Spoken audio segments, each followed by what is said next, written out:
ಮತ್ತೆ ವೇದಿಕೆ ಮೇಲೆ ಕುಳಿತಿರುವಂತಹ ಸ್ವಾಮೀಜಿಗಳು ಶರಣರು, ಮತ್ತೆ ಈಗ ತಾನೇ ಆಗಮಿಸಿದಂತಹ ನಮ್ಮ ಕರ್ನಾಟಕ ಸರ್ಕಾರದ ಸಮಾಜ ಕಲ್ಯಾಣ ಇಲಾಖೆ ಸಚಿವರು, ನಮಗೆ ತಂದೆಗೆ ಆಪ್ತರು, ನನಗೆ ಮೈಸೂರು ಜಿಲ್ಲೆ ಉಸ್ತುವಾರಿ ಸಚಿವರು, ನನಗೆ ಮಾರ್ಗದರ್ಶಕರು ಆದಂತಹ HC ಮಹದೇವಪ್ಪ ಸರ್ ಅವರು, ಮತ್ತೆ ಅದೇ ರೀತಿ ನಮ್ಮ ಪಕ್ಕದ HT ಕೋಟೆ, ನನ್ನ ಕ್ಷೇತ್ರದ ಪಕ್ಕದ HT ಕೋಟೆ ವಿಧಾನಸಭಾ ಕ್ಷೇತ್ರದ ಶಾಸಕರು, ನನಗೆ ಅತ್ಯಂತ ಮಿತ್ರರು ಆದಂತಹ ಅನಿಲ್ ಚಿಕ್ಮಾದೂರ್ ಅವರು, ಮತ್ತೆ ಮತ್ತೋರ್ವ ನಮ್ಮ ಪಕ್ಷದ ಶಾಸಕರಾದಂತಹ ಶ್ರೀನಿವಾಸ್ ಮಾನೇರವರು, ಮತ್ತೋರ್ವ ಈಗ ತಾನೆ ಬೈ ಎಲೆಕ್ಷನ್ ನಲ್ಲಿ ಉಪಚುನಾವಣೆಯಲ್ಲಿ ಗೆದ್ದಂತ ನಮ್ಮ ಶಾಸಕರಾದಂತಹ ಪಠಾಣ್ರವರು, ಮತ್ತೋರ್ವ ನಮ್ಮ ಪಕ್ಷದ ಶಾಸಕರಾದಂತಹ ವೇಣುಗೋಪಾಲ್ ನಾಯಕರವರು, ಮತ್ತೆ ಬಿಜೆಪಿ ಪಕ್ಷದ ಮುಖಂಡರಾದಂತಹ ಹನುಮಂತ ಬಂಗಾರರವರು, UP ಬಣಗಾರರವರು, ಮತ್ತೆ ಈಗ ನಮ್ಮನ್ನೆಲ್ಲ ಕುರಿತು ಮಾತನಾಡಿದಂತಹ ಯುವ ಮುಖಂಡರಾದಂತಹ ಸಮಾಜದಲ್ಲಿ ಬಹಳಷ್ಟು ಜನಪ್ರಿಯತೆ ಹೊಂದಿರುವಂತಹ ರಾಜು ಗೌಡ್ರು, ಮತ್ತೆ ವೇದಿಕೆ ಮೇಲಿರುವಂತಹ ಎಲ್ಲ ಆಹ್ವಾನಿತ ಗಣ್ಯರು, ನಮ್ಮ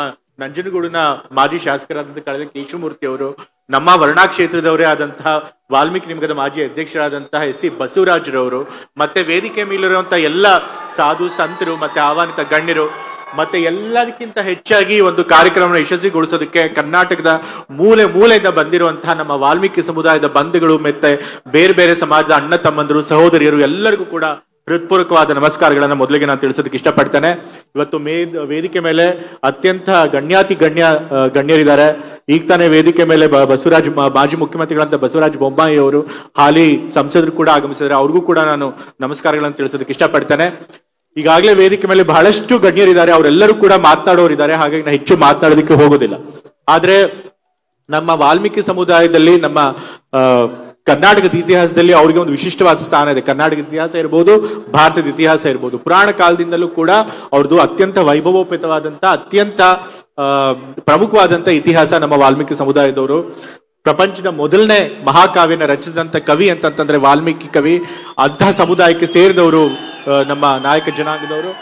ಅದೇ ರೀತಿ ನಾಯಕ ಸಮುದಾಯದಲ್ಲಿ ಅವ್ರು ಮೊದಲೇ ಬೇಡರ ಕುಲ ಇರೋದ್ರಿಂದ, ಅರಣ್ಯದಲ್ಲಿ ಇರೋದ್ರಿಂದ ಅವರು ಕಷ್ಟ ಸಹಿಷ್ಣುಗಳು ಕೂಡ ಆಗಿರ್ತಾರೆ, ಜೊತೆ ಕ್ಷಾತ್ರ ಗುಣ ಸಹಜವಾಗಿರುತ್ತೆ. ಹಾಗಾಗಿ ಎಲ್ಲ ಅರಸರ ಕಾಲದಲ್ಲೂ ಕೂಡ ನಾಯಕ ಸಮುದಾಯದವರು ಕ್ಷತ್ರಿಯ ಸೈನ್ಯದಲ್ಲಿ ಕೆಲಸ ಮಾಡಿದ್ದಾರೆ, ಪಾಳೆಗಾರರಾಗಿದ್ದಾರೆ, ಮತ್ತೆ ಸ್ವತಃ ರಾಜರಾಗಿ ಕೂಡ ರಾಜ್ಯನ ಆಳಿದ್ದಾರೆ. ಹಾಗಾಗಿ ವಾಲ್ಮೀಕಿ ಸಮುದಾಯದಲ್ಲಿ ಒಂದು ಕಡೆ ವಾಲ್ಮೀಕಿ ಅಂತ ಒಬ್ಬ ಮಹಾನ್ ಕವಿ, ಒಬ್ಬ ದಾರ್ಶನಿಕ ಇದ್ರೆ, ಮತ್ತೊಂದು ಕಡೆ ಕ್ಷಾತ್ರಗುಣ ಇರುವಂತಹವರು, ಧೈರ್ಯಶಾಲಿಗಳು, ಶೌರ್ಯ ಇರುವಂತಹ ರಾಜರು, ಮಹಾರಾಜರು, ಪಾಳೆಗಾರರು ಕೂಡ ಇದ್ದಾರೆ. ಸೊ ಹಾಗಾಗಿ ಪ್ರತಿಭೆ, ಧೈರ್ಯ ಎರಡೂ ಇರುವಂತಹ ಸಮುದಾಯ ಅಂತಂತಂದ್ರೆ ಅದು ವಾಲ್ಮೀಕಿ ಸಮುದಾಯ. ಇಷ್ಟೆಲ್ಲ ವೈಭವೋಪೇತವಾದಂತ ಇತಿಹಾಸ ಇದ್ರೂ ಕೂಡ ಇವತ್ತು ಈಗಿನ ಪರಿಸ್ಥಿತಿಯಲ್ಲಿ ವಾಲ್ಮೀಕಿ ಸಮುದಾಯದವರು ಹಿಂದುಳಿದು ಬಿಟ್ಟಿದ್ದಾರೆ. ಅದಕ್ಕೆ ಕಾರಣ ಅಂತಂತಂದ್ರೆ ನಮ್ಮ ಭಾರತೀಯ ಸಮಾಜದಲ್ಲಿ, ನಮ್ಮ ಹಿಂದೂ ಸಮಾಜದಲ್ಲಿರುವಂತಹ ಜಾತಿ ವ್ಯವಸ್ಥೆ. ಈ ಜಾತಿ ವ್ಯವಸ್ಥೆಯಲ್ಲಿ ಶ್ರೇಣೀಕೃತ ಸಮಾಜ, ಒಂದು ಜಾತಿಯವರು ಮತ್ತೊಬ್ಬರಿಗಿಂತ ಮೇಲೆ, ಇನ್ನೊಬ್ರು ಅವ್ರಿಗಿಂತ ಕೆಳಗಡೆ, ಹೀಗೆ ಶ್ರೇಣೀಕೃತ ಸಮಾಜ ಮಾಡಿರೋದ್ರಿಂದ ಕಟ್ಟ ಕಡೆಯಲ್ಲಿ ನಮ್ಮ ಜಾತಿ ವ್ಯವಸ್ಥೆಯಲ್ಲಿ ದಲಿತರು ಮತ್ತೆ ಪರಿಶಿಷ್ಟ ಪಂಗಡದವರು ಕೂಡ ಬರ್ತಾರೆ.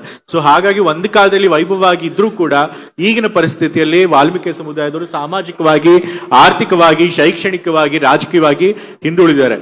ಬಾಬಾ ಸಾಹೇಬ್ ಅಂಬೇಡ್ಕರ್ ಅವರು ಕೊಟ್ಟ ಸಂವಿಧಾನದಿಂದ ನಮ್ಮ ಶೋಷಿತ ವರ್ಗದವರಿಗೆ ರಾಜಕೀಯ ಮೀಸಲಾತಿ ಸಿಕ್ಕಿರೋದ್ರಿಂದ ರಾಜಕೀಯದಲ್ಲಿ ತಕ್ಕ ಮಟ್ಟಿಗೆ ವಾಲ್ಮೀಕಿ ಸಮುದಾಯದವರು ಮೇಲ್ ಬರಕ್ಕೆ ಸಾಧ್ಯ ಆಗಿದೆ. ಆದರೆ ಸಾಮಾಜಿಕವಾಗಿ, ಆರ್ಥಿಕವಾಗಿ, ಶೈಕ್ಷಣಿಕವಾಗಿ ಇನ್ನೂ ಸಮುದಾಯದವರು ಮೇಲ್ ಬರಕ್ಕೆ ಸಾಧ್ಯ ಆಗಿಲ್ಲ. ಅದು ಬರೀ ವಾಲ್ಮೀಕಿ ಸಮುದಾಯದವ್ರ ಕತೆ ಮಾತ್ರ ಅಲ್ಲ, ಇವತ್ತು ಈ ಸಮಾಜದಲ್ಲಿ ಬಹಳಷ್ಟು ಜಾತಿಗಳು ಇದೇ ರೀತಿ ಹಿಂದುಳಿದಿದ್ದಾರೆ. ಇದಕ್ಕೆ ಕಾರಣ ಅಂತಂತಂದ್ರೆ ಸಾವಿರಾರು ವರ್ಷಗಳಿಂದ ಮೇಲಿರಾಗಿದ್ದ ದಬ್ಬಾಳಿಕೆ. ಇವತ್ತು ಸಂವಿಧಾನ ಬಂದ ಮೇಲೆ ನಾವು ಸ್ವಲ್ಪವಾಗಿ ಸಂವಿಧಾನ ಕೊಟ್ಟಿರುವಂತಹ ಸ್ವಾತಂತ್ರ್ಯದಿಂದ, ಹಕ್ಕುಗಳಿಂದಾಗಿ ನಾವು ಇವತ್ತು ವಿದ್ಯೆ, ಸಂಪತ್ತು ಮತ್ತೆ ಅಧಿಕಾರನ ಪಡ್ಕೊಳ್ಳೋದಕ್ಕೆ ಸಾಧ್ಯ ಆಗಿದೆ. ಆದ್ರೂ ಕೂಡ ಮುಂದುವರೆದ ಜಾತಿಯವರ ಮಟ್ಟಕ್ಕೆ ನಾವು ಬರಕ್ಕೆ ಸಾಧ್ಯ ಆಗಿಲ್ಲ. ಇವತ್ತು ನೀವು ನೋಡ್ಬೋದು, ಇವತ್ತು ರಾಜಕಾರಣ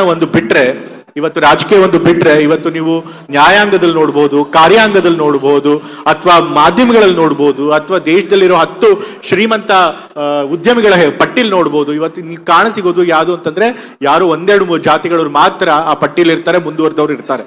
ಆದ್ರೆ ಹಿಂದುಳಿದ ವರ್ಗದವರು, ವಾಲ್ಮೀಕಿ ಸಮುದಾಯದವರು, ದಲಿತರು ಈ ಒಂದು ಕ್ಷೇತ್ರಗಳಲ್ಲಿ ಪ್ರಮುಖವಾಗಿ ದೊಡ್ಡ ಹುದ್ದೆಗಳಲ್ಲಿ ಕಾಣೋದಕ್ಕೆ ಸಿಗೋದಿಲ್ಲ.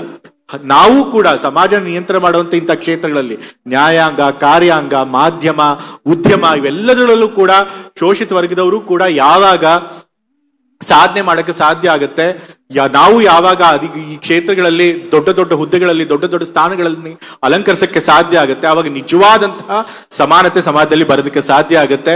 ಹಾಗಾಗಿ ಆ ನಿಟ್ಟಿನಲ್ಲಿ ಎಲ್ಲ ಶೋಷಿತ ವರ್ಗದವರು ಕೂಡ ಹಿಂದುಳಿದ ವರ್ಗದವರು ಪ್ರಯತ್ನ ಮಾಡಬೇಕು.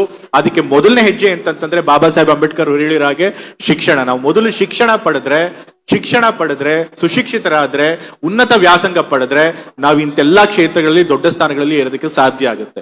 ನಂತರ ನಾವು ಶಿಕ್ಷಣ ಪಡೆದಾಗ ನಮ್ಮ ಹಕ್ಕುಗಳ ಬಗ್ಗೆ ನಾವು ಜಾಗೃತಿ ಪಡ್ಕೊಳ್ಳೋದಕ್ಕೆ ಸಾಧ್ಯ ಆಗುತ್ತೆ, ಸಂಘಟನೆ ಮಾಡೋದಕ್ಕೆ ಸಾಧ್ಯ ಆಗುತ್ತೆ, ಸಂಘಟನೆ ಮಾಡಿ ಹೋರಾಟ ಮಾಡೋದಕ್ಕೆ ಸಾಧ್ಯ ಆಗುತ್ತೆ. ಹಾಗಾಗಿ ಶಿಕ್ಷಣನೇ ಇವತ್ತು ನಮ್ಮ ಅಭಿವೃದ್ಧಿಗೆ ಮೊದಲನೇ ಮೆಟ್ಟಿಲಾಗಬೇಕು. ಮತ್ತೆ ಈ ರೀತಿ ಸಂಘಟನೆ ಮತ್ತು ಹೋರಾಟ ಮಾಡೋದಕ್ಕೆ, ಸುಶಿಕ್ಷಿತರಿಗೆ ಮಾರ್ಗದರ್ಶನ ಮಾಡೋದಕ್ಕೆ ಒಂದು ಸಂಸ್ಥೆ ಬೇಕು, ಸಂಘಟನೆ ಮಾಡುವಂತ ಒಂದು ಸಂಸ್ಥೆ ಬೇಕು. ಅಂತಹ ಸಂಸ್ಥೆಗಳಿಗೆ ಹಿಂದುಳಿದ ವರ್ಗದವರಲ್ಲಿ ಬಹಳಷ್ಟು ಜನ ಇರ್ತಾರೆ. ಬಟ್ ಆದ್ರೆ ನಮ್ಮ ವಾಲ್ಮೀಕಿ ಸಮುದಾಯದಲ್ಲಿ ನಮ್ಮ ಪ್ರಸನ್ನಾನಂದ ಸ್ವಾಮೀಜಿಗಳು ಅವರ ಒಂದು ವಾಲ್ಮೀಕಿ ಪೀಠದಿಂದ ಆ ಸಂಘಟನೆ ಮಾಡುವಂತಹ ಒಂದು ಜವಾಬ್ದಾರಿಯನ್ನ ಪಡ್ಕೊಂಡಿದ್ದಾರೆ. ಅದಕ್ಕೆ ಉದಾಹರಣೆ ಅಂತಂತಂದ್ರೆ ಇವತ್ತು ವಾಲ್ಮೀಕಿ ಸಮುದಾಯದ ಹಲವಾರು ವರ್ಷಗಳಿಂದ ಮೀಸಲಾತಿನ ಹೆಚ್ಚಳ ಮಾಡಬೇಕು, 3% ಇಂದ 7% ಮಾಡಬೇಕು ಅಂತ ಹೇಳಿ ಕೇಳ್ಕೊಂಡಿದ್ರು. ಸ್ವಾಮೀಜಿಗಳು ಬೇರೆ ಸ್ವಾಮೀಜಿಗಳ ತರ ಬರೀ ಮಠದಲ್ಲಿ ಕೂತ್ಕೊಂಡು ಎಲ್ಲಾ ಕಡೆ ಓಡಾಡಿ ಭಕ್ತರಿಂದ ಕಾಣಿಕೆ ಸ್ವೀಕರಿಸಿ ಸುಮ್ಮನೆ ಕೂರ್ಲಿಲ್ಲ. ಬದಲಾಗಿ ಸಮುದಾಯದವ್ರಿಗೆ ಏನಾದ್ರೂ ಮಾಡ್ಬೇಕು, ನಮ್ಮ ಸಮುದಾಯದವರಿಗೆ ಮೀಸಲಾತಿ ಹೆಚ್ಚಳ ಮಾಡಿ ಅವ್ರು ಇನ್ನೂ ಅಭಿವೃದ್ಧಿ ಹೊಂದುವಾಗ ಮಾಡ್ಬೇಕು ಅಂತ ಹೇಳಿ ಸತತವಾಗಿ ಸುಮಾರು 1 ವರ್ಷಗಳ ಕಾಲ ಉಪವಾಸ ಸತ್ಯಾಗ್ರಹ ಪ್ರಸನ್ನಾನಂದ ಸ್ವಾಮೀಜಿಗಳು ಬೆಂಗಳೂರಲ್ಲಿ ಕೂತ್ಕೊಂಡು ಮಾಡಿದ್ರು. ಆಗಿನ ಸರ್ಕಾರ ಅದನ್ನ ಹೆಚ್ಚಾಗಿ ಮನಸ್ಸಿಗೆ ತೆಗೆದುಕೊಳ್ಳಿಲ್ಲ.